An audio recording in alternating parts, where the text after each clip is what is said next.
अस्सलाम वालेकुम, खबरें TV.net के साथ मैं हूं ज़हीदा। उम्मीद करती हूं आप सब खैरियत से होंगे जहां भी होंगे। नाज़रीन, इकरा लेडी कांस्टेबल की डेथ आज से 2-3 हफ्ते पहले हुई। ये कहा गया कि जहर दिया गया, जहर लिया, तो वाक़या जो है कुछ पुरस्रार होता चला गया, वाक़या ज़्यादा गंभीर होता चला गया, क्योंकि SP आरिफ शाह और इसके अलावा जो पिम्स हॉस्पिटल है उन दोनों का बयान मुख्तलिफ था। पिम्स हॉस्पिटल वालों का कहना था कि इसकी डेड बॉडी हमारे पास लाएगी, जबकि SP आरिफ शाह का ये कहना था इसकी तबीयत ख़राब होगी, हमारे घर आई, इसको ब्लड वॉमिट हुई और जो मैं इसको हॉस्पिटल में लेके गया उसके बाद जो है ये जान की बाजी हार गई और बार बार ये इस बात का ववेला मचाता रहा कि वो मुझे अपनी बेटियों जैसी अजीज थी।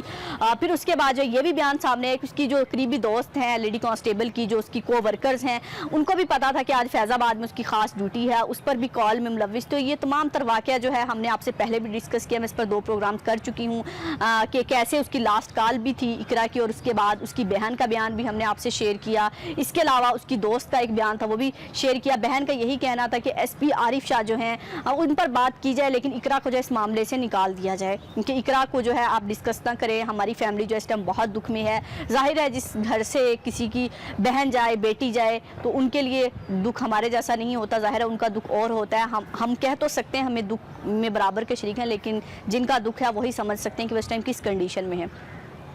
तो मामला जो है आगे बढ़ता गया और इस पर इन्वेस्टिगेट होता गया कि क्या इसके पीछे कहानी है कि क्यों जो है उसका कत्ल किया गया या उसने जहर क्यों लिया गया।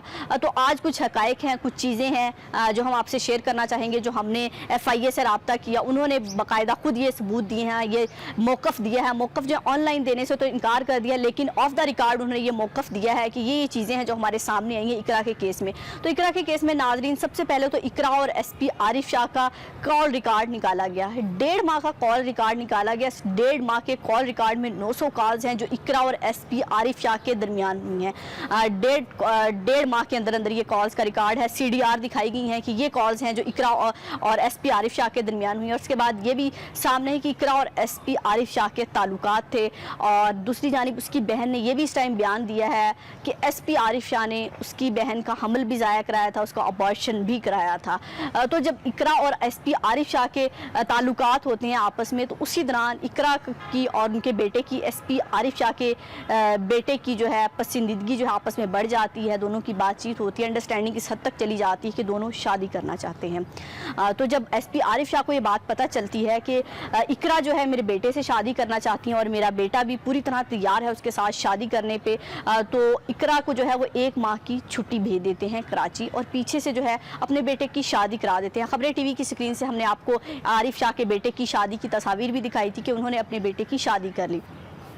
उसके बाद इकरा ज़्यादा दिल बर्दाश्ता हो जाती हैं जब वो वापस आती हैं और फिर जो है उसकी मौत जो है यूं हो जाती है कि वो जहर लेती हैं या उसको दिया जाता है। ये मम्मा तो अब तक नहीं खुला कि जहर दिया गया या जहर लिया गया, लेकिन उस पर जो है SP आरिफ शाह पर जो है 302 का तो मुकदमा दर्ज किया गया है। उनकी ज़मानत जो है मनसूख कर दी गई है, उनकी ज़मानत नहीं हुई, जबकि IG इस्लामाबाद का ये भी कहना है कि इस पर 322 दफ़ा के तहत भी हम मुकदमा दर्ज कर सकते हैं SP आरिफ शाह पर, क्योंकि वजह SP आरिफ शाह ही है। चाहे SP आरिफ शाह ने खुद जहर दिया है या उसने लिया है, लेकिन जो मेन वजह है जिसकी वजह से उन्होंने अपनी जान ली है उसमें कहीं ना कहीं वजह SP आरिफ शाह है। और ये भी बताते चलें कि उसकी बहन ने पहले इस बात से इनकार कर दिया था कि हम इस केस को नहीं परसू करेंगे, नहीं आगे लेके चलेंगे, हमारी बात यहीं पर ख़त्म कर दी जाए, इकरा का बार बार नाम ना लिया जाए। लेकिन अब इकरा की बहन ने भी ये फैसला कर लिया कि इकरा का मुकदमा लड़ेंगे और बात का पता चलाएंगी कि इकरा को जहर दिया गया, इकरा ने खुद लिया। तो ये तमाम तर वाक़या जो है अब तक इन्वेस्टिगेट हुआ है, इकरा के मामले में ये पेशरफ्त हुई है। तो ये IG इस्लामाबाद ने जो इसका इतनी सख्ती से मौक़िफ़ अपनाया हुआ है, नोटिस लिया है कि इस केस पर पेशरफ्त जारी है और लम्हा ब लम्हा जो भी तहकीकात होंगी हम आपसे यकीनन शेयर करेंगे। लेकिन इस टाइम ये इस्लामाबाद पुलिस का एक टेस्ट एंड ट्रायल केस होना चाहिए कि इकरा के साथ ताल्लुकात उसके ज़बरदस्ती थे, क्यों थे, कैसे थे, और उसके बाद अगर इकरा ने अपनी जान ली है तो उसमें SP आरिफ शाह का कितना हाथ है। SP आरिफ शाह ने अगर खुद जहर नहीं दिया तो फिर उसकी डेड बॉडी के पास क्या करा था जब वो अपनी बेटियों जैसी थी।